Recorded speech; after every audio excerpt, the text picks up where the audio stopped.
A igreja deve sempre ser grata a Deus pelo povo judeu. E o povo judeu deixou um importante legado para a igreja do nosso Senhor Jesus Cristo. E é justo que façamos referência nesse estudo que estamos a apresentar acerca de Israel e a igreja. Esse já é o terceiro vídeo que estamos postando de uma forma condensada, resumida, acerca do assunto Israel e a igreja. Gálatas capítulo 6, verso 16. E a todos quantos andarem de conformidade com esta regra, paz e misericórdia sejam sobre eles e sobre o Israel de Deus.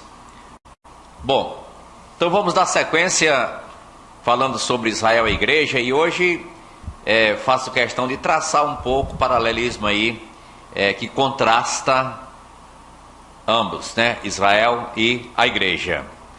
E eu me aproprio de comentários do Manual de Escatologia e ao mesmo tempo também de um curso dispensacionalista que foi ministrado no seminário Instituto Batista Beriano, condensando uma coisa e outra, olhando as passagens. Fez muito sentido, eu queria partilhar com vocês nesta hora esses contrastes que existem entre Israel e a igreja, porque são dois povos distintos, gente, não tem como negar. Israel teve a sua atuação, está hoje deslocado, mas existe como nação, e parte teve o conhecimento de Jesus, indivíduos, é claro, não como nação, e posteriormente Deus vai atar as relações com esse povo. Você pode observar que a partir do nascimento dessa nação, se pode então observar que também, olhando para a igreja, o nascimento da igreja faz sentido e é distinto.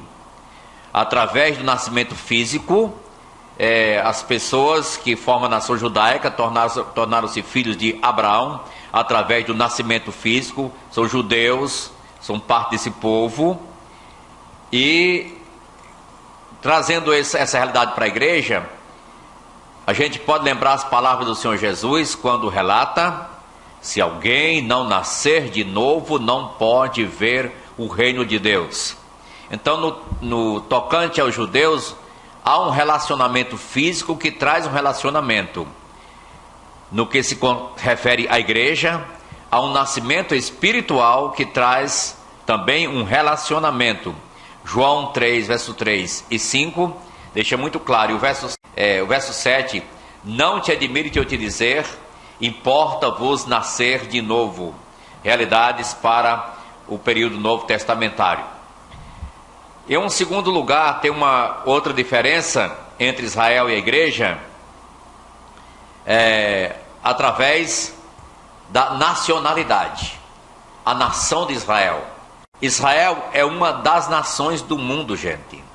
Mesmo que esteve deslocado sem a sua pátria por quase 2.000 anos, 1.900 anos, mas é fato histórico que Israel passou a se reorganizar desde 1948 como oficialmente nação, não significando que não estava já pessoas voltando para sua terra antes, mas como nação a porta se abriu em 1948, dia 14 de maio, uma data memorável para aquela nação, e o mundo deve ter uma boa noção disso. A igreja não pode esquecer isso também. Então, Israel é uma nação de entre as nações. Bom, e a igreja? A igreja, ela é composta de todas as nações, isto é, tem representação de todas as nações para a igreja. Judeus, gentios, grego, bárbaro, todos podem fazer parte da igreja, sem distinção de classe social, sexo ou dignidade. Portanto, a igreja do Senhor Jesus é um corpo misto e até místico também, no sentido de misterioso, que era um mistério que os próprios anjos anelavam a perscrutar acerca da igreja de nosso Senhor Jesus. Em um terceiro caso, se pode ver então historicamente como é que Israel se comportava. A nação era regida por leis. Isto é, a lei de Moisés foi outorgada e era a regra para dirimir exatamente aquele povo, aquela nação. Enquanto que, no tocante à igreja, se pode constatar que ela é regida pela graça de Deus. Está em Efésios capítulo 2, verso 8, porque pela graça sois salvos mediante a fé, isso não vem de vós, é dom de Deus. Então, a gente vive pela graça mediante a fé em nosso Senhor Jesus. Somos salvos pela graça e vivemos pela graça de Deus. Isso aí é o que é apresentado. E já Paulo aos Romanos, escrevendo aos Romanos, São Paulo disse em capítulo 11, verso 6: e se é pela graça, já não é pelas obras, do contrário, a graça já não é graça. Lembrando também, em um quarto caso, que no Antigo Testamento, a nação de Israel, ela tinha um sacerdócio, ela tinha os sacerdotes, tinha o sistema sacrificial, tinha o sumo sacerdote que ministrava o sacrifício, o sacerdote ministrava o sacrifício, o sumo sacerdote entrava uma vez por ano no Santo dos Santos para ministrar. Então, a nação de Israel lá tinha um sacerdócio. No que concerne à igreja, vale salientar que a igreja, ela não tem um sacerdócio, não tem sacerdotes, mas a igreja em si, ela é constituída um sacerdócio. Isso está na carta Petrina, e eu faço questão de ler o capítulo 2 da carta de São Pedro, verso de número 5. Primeira carta de Pedro 2, 5. Também vós mesmos, como pedras que vivem, sois edificados casa espiritual, para ser de sacerdócio santo, a fim de oferecerdes sacrifícios espirituais agradáveis a Deus, por intermédio de Jesus Cristo. 1 Pedro capítulo 2, verso de número 5. Então, a gente lembra então que a nação de Israel era constituída de sacerdotes, enquanto que a igreja, ela é um sacerdócio. É um privilégio muito glorioso, gente. Temos acesso amplo e franco à presença de Deus, por isso o autor sagrado disse: tende, pois, irmãos, intrepidez ou ousadia para entrar no Santo dos Santos pelo sangue de Jesus, pelo novo e vivo caminho que Ele nos consagrou, isto é, pela sua morte. Hebreus capítulo número 10, a partir do verso de número 19. Bem, no que concerne Israel, em um quinto caso, Israel tem como cabeça federal de origem Abraão. Abraão é o pai da nação hebraica. Se bem que ele originalmente não era judeu, né? Mas a descendência sim. Então passou a ser reconhecido exatamente esse homem de Deus. Abraão, cabeça da nação hebraica. Enquanto que no Novo Testamento encontramos outra realidade em Colossenses, em Efésios. Efésios é o livro que trata de eclesiologia e que apresenta a igreja elevada a um nível celestial, acima nos lugares celestiais. E aqui no capítulo número 5 de Efésios, verso de número 23, eu vou ler Efésios 5, 23, tratando sobre a igreja, assim o diz, Efésios 5, verso de número 23. Cristo é o cabeça da igreja, parte B. Cristo é o cabeça da igreja. Enquanto que para Israel, Abraão é o cabeça, para a igreja, Jesus Cristo, nosso Senhor Jesus, é o cabeça da igreja. Prosseguindo, em um sexto caso, você pode lembrar que no Velho Testamento tem promessas diversificadas, direcionadas à nação de Israel. E as promessas que são direcionadas a Israel, você lendo a história velho-testamentária, vê que as promessas são mais ligadas à terra, são promessas terrenas, ligadas ao sistema terreno. Enquanto que para a igreja, ela é colocada numa categoria elevadíssima, como diz a carta de Efésios, apresenta a igreja no nível celestial, nos lugares celestiais. É tanto que até pode contrastar o livro de Eclesiastes com o livro de Efésios, porque Eclesiastes descreve a vida debaixo do sol, enquanto que Efésios, que trata sobre a igreja, apresenta a vida acima do sol. Então, são promessas celestiais que são direcionadas à igreja, porque Filipenses 3, a nossa pátria está nos céus, de onde também aguardamos um Salvador, nosso Senhor Jesus Cristo. As promessas são gloriosas. Em outro caso também, em um certo lugar, se vê sobre a atuação do Espírito Santo. No que concerne a Israel, o Espírito Santo de Deus vinha temporariamente, ocasionalmente, sobre um profeta, sobre um rei, sobre homens, para ministrar em situações diversificadas e logo retornava. Enquanto que o Senhor Jesus disse: não vos deixarei órfãos, mas enviarei outro Consolador, a fim de que esteja para sempre convosco. Enviarei o Consolador, a fim de que esteja para sempre convosco. Então, o Espírito Santo veio, Atos 2, no dia de Pentecostes, inaugurou a igreja e passou a habitar na igreja, de forma que a igreja é habitada pelo Espírito Santo coletivamente, mas também individualmente. Cada crente é templo do Espírito Santo de Deus. Portanto, essa realidade do Espírito Santo faz a diferença, como ele agia no Velho Testamento e como age no Novo Testamento. Ele é permanente na igreja e individualmente ele habita em cada crente. Cada um crente é o recipiente e templo do Espírito Santo, conforme Efésios 6, verso de número 19. Lembrando também que é o Espírito Santo que nos coloca dentro do corpo de Cristo, isto é o que se chama batismo com o Espírito Santo. É o ato pelo qual nos tornamos membros do corpo de nosso Senhor Jesus Cristo, conforme 1 Coríntios, capítulo número 12, verso de número 13, está escrito exatamente assim. Bom, deixe-me só ler essa passagem, 1 Coríntios, capítulo número 12, verso de número 13.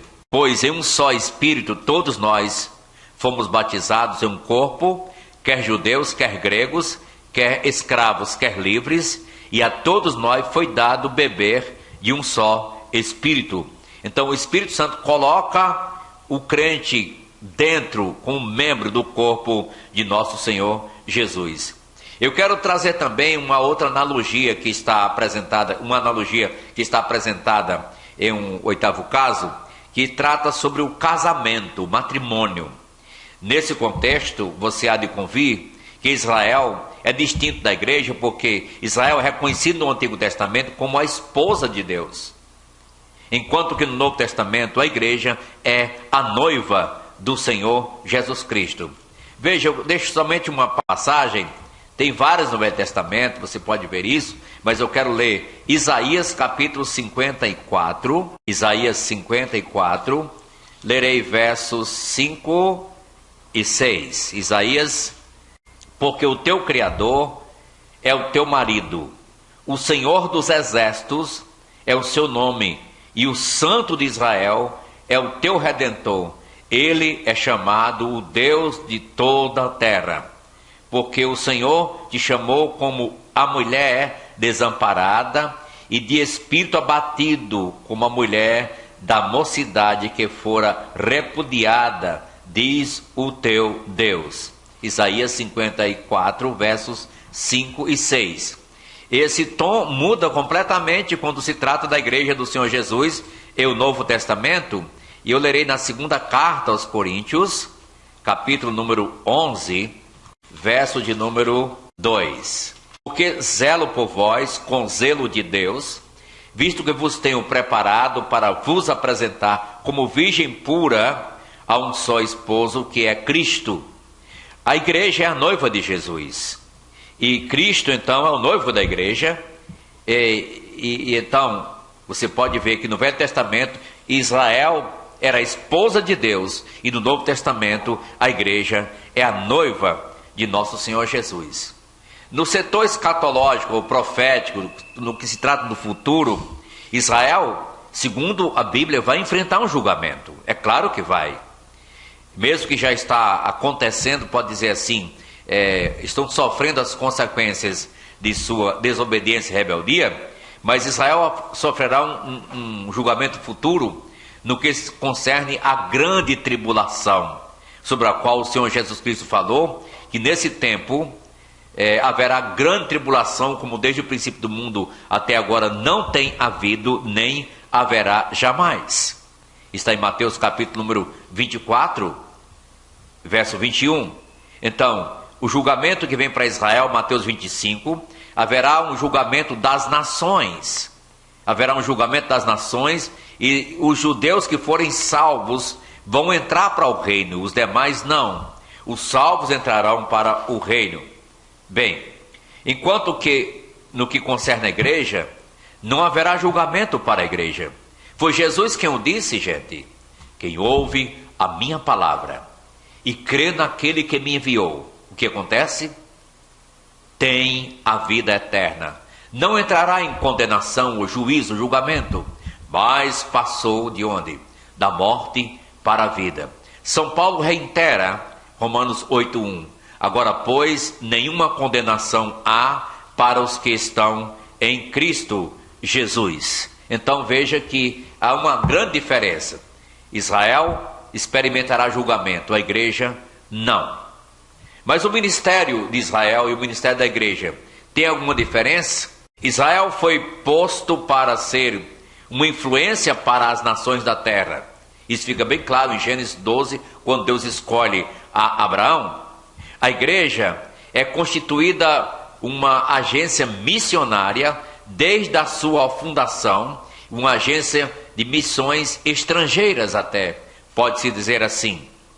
No que concerne Jesus antes de subir ao céu, ele comissionou isso bem claro à igreja, quando ele disse: ide por todo o mundo, pregai o evangelho a toda criatura.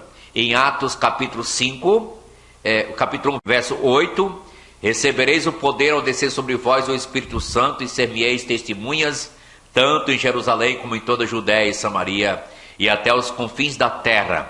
Como demonstração da universalidade da obra missionária, surgiu até o fenômeno de falar em línguas diversificadas que as pessoas entendiam, até ouviam em suas próprias línguas. Foi mais de ouvir do que falar ali, porque cada um estava escutando em sua própria língua, e o dom de língua estava também nesse contexto, em 1 Coríntios capítulos 12 a 14. O Senhor Jesus Cristo é o que para Israel? Eles esperam o Messias prometido, eles esperam o rei para Israel. Enquanto que no Novo Testamento, para a igreja, o Senhor Jesus Cristo é o nosso Salvador, o Senhor é o noivo da igreja e é o cabeça da igreja.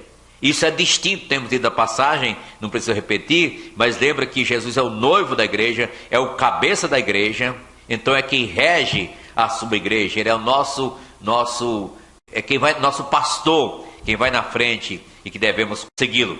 Já quando se fala da volta de Jesus, sobre a volta de Cristo, para os judeus, para Israel, o Senhor Jesus Cristo virá como um rei, e esse rei irá estabelecer o seu reino lá em Jerusalém.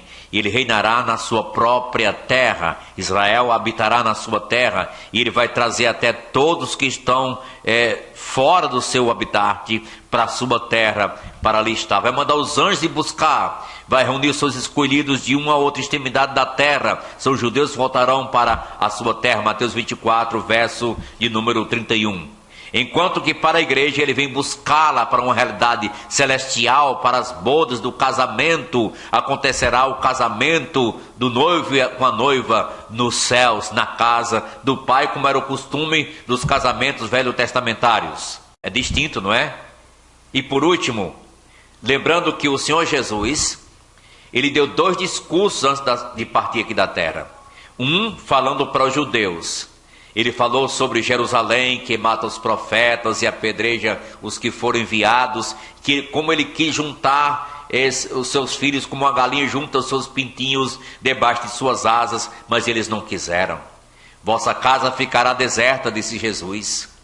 enquanto que ele prossegue mostrando que no sermão profético Mateus 24, que trata para Israel, ele vai vir e vai juntar os escolhidos de uma outra extremidade dos céus, ele vai mandar os seus anjos para juntar todos os judeus em sua terra para estabelecer o reino, enquanto que ele fala também para a igreja antes de partir, em um cenáculo, em uma sala lá em Jerusalém, na noite anterior à sua morte, ele falou abertamente e falou da sua vinda. Não se turbe o vosso coração. Creiam em Deus, creiam em mim. Há muitas moradas na casa de meu pai. Eu vou preparar lugar para vocês. E eu vou voltar para receber vocês para mim mesmo, para que onde eu estou estejais vós também. Aí uma forma embrionária do arrebatamento da igreja, que foi essa doutrina desenvolvida pelo apóstolo São Paulo. Posteriormente nas cartas, 1 Tessalonicenses, 1 Coríntios, ficou bem claro isso. Bem, eu gostaria então de chamar você a pensar um pouco sobre essa realidade. Pense um pouco sobre essa realidade. Primeiro, você já nasceu de novo? Se não nascer de novo, não pode ver o reino de Deus. Qual é a sua verdadeira cidadania? Qual é a sua pátria? Qual é o princípio que rege a sua vida? É a lei ou a graça de Deus, a misericórdia de Deus? Você desfruta do privilégio de um sacerdócio em sua vida, que a igreja é constituída desse sacerdócio, estás desfrutando desse privilégio? O que é que está dominando as suas decisões? O que está dirimindo você tomar as decisões? Cristo é o nosso cabeça. Temos que estar submissos, subjugados à sua regência, aos seus pensamentos, em nossas decisões diversas nas nossas vidas, mas sobretudo no que concerne à eternidade. As promessas de Deus são relevantes para você ou elas não fazem mais sentido para ti? Quais são as evidências de que o Espírito Santo habita em teu coração, em tua vida? Tens demonstrado fruto digno disso? Olha, a igreja é a noiva de Jesus Cristo. Como está o seu relacionamento com o noivo? Como está o seu relacionamento com os irmãos? E a expectativa da volta gloriosa de que Ele vem para nos buscar? Muito bem. A certeza do cumprimento das promessas de Deus tem motivado a você melhorar na sua vida ou vivenciar uma vida relaxada? Lembra, não haverá mais condenação para os que estão em Cristo. A igreja está segura e Ele vem buscá-la, mas iremos prestar conta com Ele lá na eternidade. Jesus Cristo já é o seu Salvador, já é o teu Senhor, senão estás pior do que aqueles judeus que rejeitaram a nosso Senhor Jesus Cristo como Salvador em suas vidas.